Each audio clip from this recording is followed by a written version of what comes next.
ఇవే గుర్తొస్తాయి. కానీ నల్గొండ జిల్లాలో ఓ వ్యక్తి మాత్రం 1,10,000 రూపాయలను మొత్తం 10 రూపాయల నాణాల రూపంలో తీసుకొచ్చి కొత్త బైక్ కొనేశాడు. షోరూమ్ సిబ్బంది కూడా కాయిన్లు లెక్క పెట్టేసరికి చెమటలు పట్టాయి. ఇంతకీ ఆ వెరైటీ కస్టమర్ ఎవరో చూద్దామా? నల్గొండ జిల్లా చిట్యాల మండలం వెలిమినేడు గ్రామానికి చెందిన కొండే రఘుపతి అందరినీ ఆశ్చర్యపరిచేలా కొత్త బైక్ ను కొనుగోలు చేశారు. శ్రీ వినాయక మోటార్స్ లో స్ప్లెండర్ ప్లస్ బైక్ ను ఏకంగా 1,10,000 విలువైన 10 రూపాయల నాణ్యాలతో కొనుగోలు చేసి ప్రత్యేక ఆకర్షణగా నిలిచారు. గత 5 సంవత్సరాలుగా ఒక్కో 10 రూపాయల నాణాన్ని గల్లాపెట్టెలో దాచుకుంటూ వచ్చిన రఘుపతి ఆ పొదుపునే ఈ రోజు కొత్త బైక్ గా మార్చుకున్నారు. తన పాత బైక్ స్టార్ట్ కాకపోవడంతో ఆలస్యం చేయకుండా నేరుగా షోరూమ్ కు వెళ్లిన రఘుపతి గల్లాపేటలో దాచుకున్న కాయిన్లను తీసుకువెళ్లి కొత్త బైక్ ను కొనుగోలు చేశారు.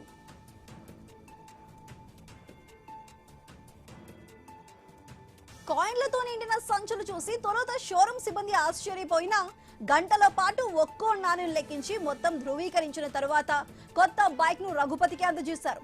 ఇంత పెద్ద మొత్తాన్ని పూర్తిగా 10 రూపాయల నాణాలతో చెల్లించిన కస్టమర్ ను ఇప్పటి వరకు చూడలేదని షోరూమ్ సిబ్బంది చెబుతున్నారు.